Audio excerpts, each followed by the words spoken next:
Baik, sebelum perkenalkan kami dari kelompok untuk database sekolah.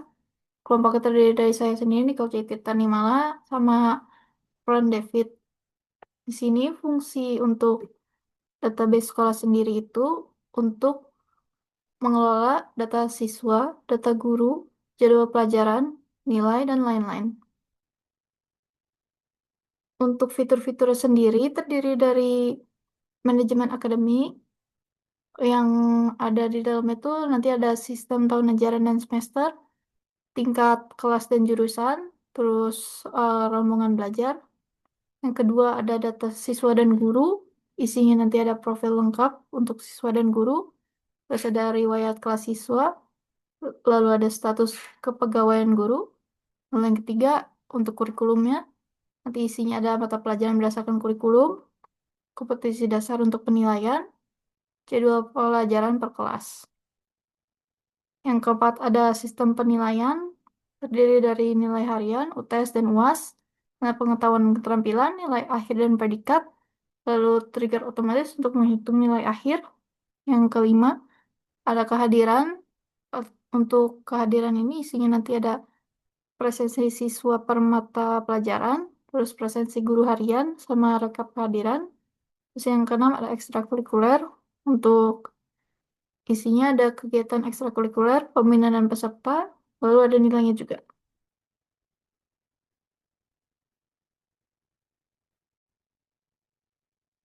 Terus ini untuk tampilan IAD-nya. IAD-nya terdiri dari jurusan, primary key-nya adalah ID jurusan, kode jurusan sama nama jurusan, terus ada tingkat, untuk primary key-nya adalah ID tingkat, terus ada nama tingkat sama jenjang, terus ada tahun ajaran, primary key-nya ID tahun, terus tahun ajaran sama semester, terus ada rombongan belajar, primary key-nya ID-nya, terus ada ID tingkat, ID jurusan sama ID tahun belajar, terus ada mata pelajaran, primary key-nya ID mapel, terus ada kode mapel sama nama mapel. Untuk mengajar, primary key-nya itu adalah ID mengajar, ID guru, ID mapel, ID rombel, sama ID tahun ajar. Terus ada riwayat kelas.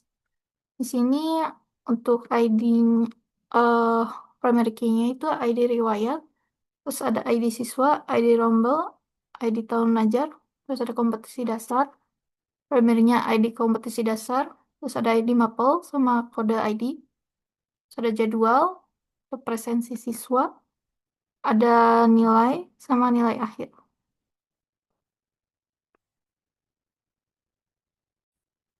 Halo, saya Fren David Martoyo. Di sini saya akan menjelaskan skema relasi dari database yang kami buat. Yang pertama adalah rombel atau rombongan belajar. Rombel merupakan inti dari struktur kelas di sistem ini. Tabel rombel terhubung ke tiga tabel utama, yaitu jurusan melalui ID jurusan untuk menentukan jurusan rombel. Lalu tingkat melalui ID tingkat untuk menentukan tingkat pendidikan rombel, misalnya kelas 10, 11, dan 12. Lalu tahun ajaran melalui ID tahun ajaran untuk menentukan tahun ajaran aktif rombel tersebut. Yang kedua adalah riwayat kelas.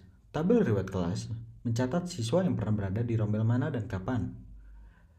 Terhubung ke rombel melalui ID rombel dan terhubung ke tahun ajaran melalui ID tahun ajaran. Yang ketiga adalah mata pelajaran. Setiap mata pelajaran bisa dikaitkan ke jurusan melalui ID jurusan. Ditetapkan untuk tingkat tertentu melalui field tingkat kelas meskipun bukan foreign key eksplisit. Tabel ini menjadi pusat untuk pengajaran dan penilaian. Lalu yang keempat adalah kompetensi dasar. Setiap kompetensi dasar terhubung langsung ke mata pelajaran melalui ID Mapel. Kompetensi dasar juga digunakan untuk pemberian nilai oleh guru. Lalu yang kelima adalah mengajar. Tabel mengajar adalah penghubung antara guru, mapel, rombel, dan tahun ajaran. Memiliki tiga relasi utama, ke mata pelajaran melalui ID Mapel, ke rombel melalui ID rombel, lalu ke tahun ajaran melalui ID tahun ajaran. Yang keenam adalah jadwal pelajaran. Jadwal dibuat berdasarkan data mengajar melalui ID mengajar. Jadwal ini yang digunakan untuk pengaturan waktu pembelajaran dan absensi. Yang ketujuh adalah presensi siswa. Presensi siswa terhubung ke jadwal melalui ID jadwal. Juga menyimpan tanggal presensi dan status kehadiran siswa. Yang kedelapan adalah nilai. Nilai harian siswa diberikan berdasarkan kompetensi dasar melalui ID kompetensi dasar. Data mengajar guru melalui ID mengajar. Yang kesembilan adalah nilai akhir. Nilai akhir disusun berdasarkan mata pelajaran melalui ID mapel. Lalu tahun ajaran melalui ID tahun ajaran. Dan yang terakhir adalah ekstrakurikuler. Berelasi dengan nilai akhir, di mana nilai akhir setiap siswa bisa bertambah dengan adanya ekstrakurikuler melalui ID siswa. Dan yang terakhir ini ada tampilan untuk programnya. Di sini kami menggunakan PHP untuk bahasa pemrogramannya. Di sini fungsinya itu untuk menampilkan setiap data. Pertama ada data siswa, dan tampilan yang lengkap untuk semuanya. Lalu ada data guru,